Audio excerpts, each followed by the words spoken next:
Welcome to the AFR Saints channel, where we provide you daily content on your favorite team, the New Orleans Saints. Do us a favor and hit that subscribe button. Be sure to leave your comments below and smash that like button. Who dat?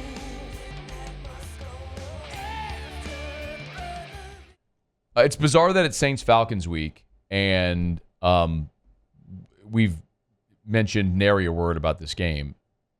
What do you think psychologically it'll be like for the team after coming into this game? We always talk about the interim bump when you get an interim coach. Can you fire a coach, get an interim? That's a real thing. I mean, it is a thing. It re-energizes the locker room. This team had clearly given up on Dennis Allen. Some of them, Alvin Kamara effectively said it this week, glowing about Darren Rizzi as someone they respect. I mean, it's a real thing. Yeah. What do you expect? Well, why don't we ask somebody that's played in this game? Okay, let's ask someone. We got work done on the line? No. Oh, we got Bobby Hebert? No. He's played for both teams. No. Someone who's going to play on Sunday? David Onyemata? Play for both teams? No. This is he's actually participated in this game, understands the rivalry. Oh, okay. Also played in the LSU Bama rivalry. Big Roo. What's up, fellas? Okay. Big Roo. We've got big game this Sunday. We've got Falcons Ring of Honor member Todd McClure on the phone here. Go Falcons. Go Birds. I'd rather talk to you about LSU Alabama.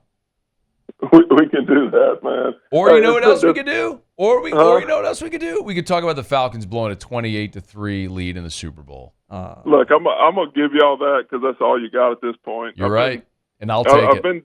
I'll take it. You know what else we got? Hey, Big Roo, you know what else we got at this point? What's that? A Lombardi Trophy. There you go. Go ahead. What else you got? That's the only two. Ring. Oh, that's it? That's all we got? Yeah. That's it? Is a Lombardi Trophy? Yeah, Okay. That's it. I'll take it. So. I'll take it. But anyway, this is Todd McClure, LSU great, Falcons Ring of Honor member. Hey, what do you think about the Saints firing Dennis Allen, man? What do you think that means for Sunday? You know, I've seen it, been on both ends of it. I know when I was playing, Coach Dan Reeves got fired and Wade Phillips came in, and he just relaxed everything. Everybody just felt like there was a weight off of their shoulders. And he came in, he was like, look, we're going to have beer in the dining room Saturday night for the game. Look, and that room erupted, man. That's and, so good. Guys, just relax. There's big weight on your shoulders. And I want to say we went out and won that game. But then after that, we still had the same dudes on the field that we had before the head coach got fired. Yeah. So it's been a tough year for y'all, man. I look forward to talking trash with Saints fans all year, and y'all have disappeared. So man. That's all I look forward to in life. Bro, is football season. That can't be all you look forward to in life. Well, it's on the list. It's up there. Dude, I don't blame you. It's been brutal. I mean, it's just a sign of good things. But you were also on the team when Bobby Petrino pieced out in the middle of the night, weren't you? Yes, absolutely. So what was that like that next week? That's when Michael Vick was in all of his trouble. I think we had maybe 4 wins that season. But it was the same thing. Everybody was tired of him. They were ready for him to go.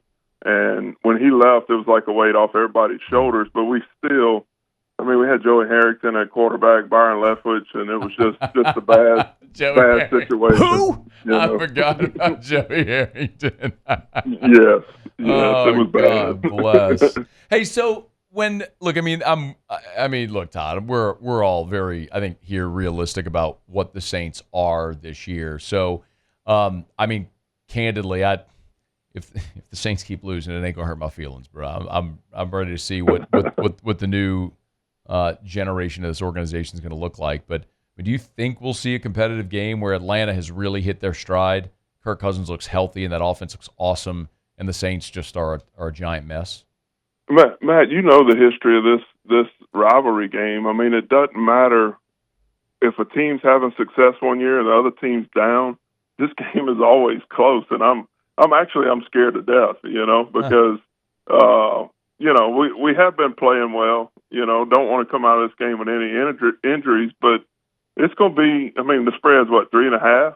Yeah. It's going to be a close game, And I think is Taysom back? If Taysom's back, then he's a huge X factor. What are you going to do with him? Is there a bigger package with him in the game?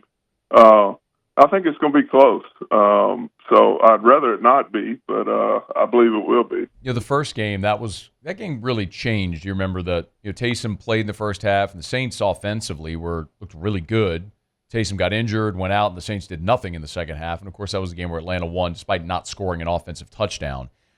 No, absolutely. And you heard Raheem Morris after that game, and they asked him what changed, and he mentioned that. He was like, Taysom Hill got hurt. That's what changed in this game because y'all definitely had our number. And, I mean, he's one of a kind. He's a unicorn that I don't know if we've ever seen anybody quite like him, and I respect the way the guy plays the game. I mean, you think, though, when you're that reliant on a gadget player, like when that guy gets hurt and leaves the field, it's not like your quarterback got hurt. Right. Like, a gadget player gets hurt and you fundamentally change on offense like that. That signals. No. Look, I'm not you, man. I mean, you're in the friggin' ring of honor for this team, but like that feels like you have a lot of weight on one guy that's not your quarterback, and I don't feel like the way it's supposed to be. No, I'm with you. And I mean, I think not the biggest thing. Y'all had a lot of issues, but it's the injuries you had up front, and then what y'all did have early was your deep threat, and then your deep threat gets hurt, and Taysom Hill gets. I mean, it's like the perfect storm with injuries for you guys, and y'all knew going into this season y'all weren't going to be the best team, or at least thought that with your roster, and then you add those injuries, and it's just not a good deal, man. All right, let's talk about something way better. Yeah, I got a question. Go ahead. We're talking about the coach for the Saints now, Todd. My vote is Coach Sid Edwards. Now, if he ends up winning the mayor race, then he's going to have to make a decision. So I kind of want to get your thoughts on that. If Mayor Sid should leave, politics and go ahead and coach or not. That'd be great as long as Rusty Price isn't available to take that spot. Defensive coordinator is what I was thinking. We're going to lose 98% of our audience right now on that.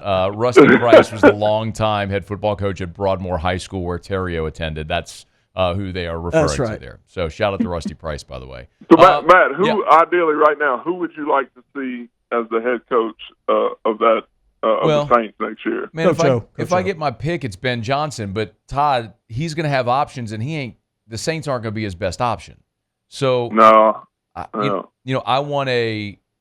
believe firmly in when you have something that doesn't work, you do the opposite. So you had a retread defensive-minded coach. I want a young offensive-minded coach. One of those, the young offensive from the Shanahan-McVay tree. Find me somebody in that ilk that can come in and give them their opportunity. See what you do. I think that'll be great, and I think that's where y'all going to have to go because, everybody knows it's going to be a rebuilding process. So I don't think an established guy or a guy that's going to get that big job is going to be willing to come in and know that the next 2-3 years may be a struggle. So you might get, like you said, a young offensive mind that'll come in and stick with it and win a few games and get it going for y'all again. Who do you think wins on Sunday? I think the Falcons win it. I really do. I mean, their running game has been so good. Kirk Cousins is unbelievable. He's a robot back there, with his progressions and offensive line. I was worried when our starting center got hurt and our backup came in. He struggled a little bit early, but if you look right now, you couldn't tell that the starting center was out. So that's been a big plus with us, and we're getting Pitts involved. He's been a guy that's been missing for 3 years, and then London, and then our big play threat that came from Chicago is just Mooney has just been unbelievable. Him and Kurt are on the same page. Imagine that. Center said that losing the center was the key there. He said something about tits. He said something about tits. He said Pitts. No, he said tits. Stop it. He said Pitts. No. Kyle Pitts is what he said. Something about tits. I don't know what it was. We got to bounce. Big Roo, it's always great to talk, man. Hope you and the fam are doing great. We'll see you soon, bud. All right, guys. Thanks, Todd. Man. That's Todd McClure. Great dude. Love Todd. Big Roo. Hate that he's a Falcon, but I mean, I love him like 363 days out of the year. 2 days when I don't love him. Hey, thanks so much for watching. Please leave your comments. I love to interact, and be sure to hit the red subscribe button below.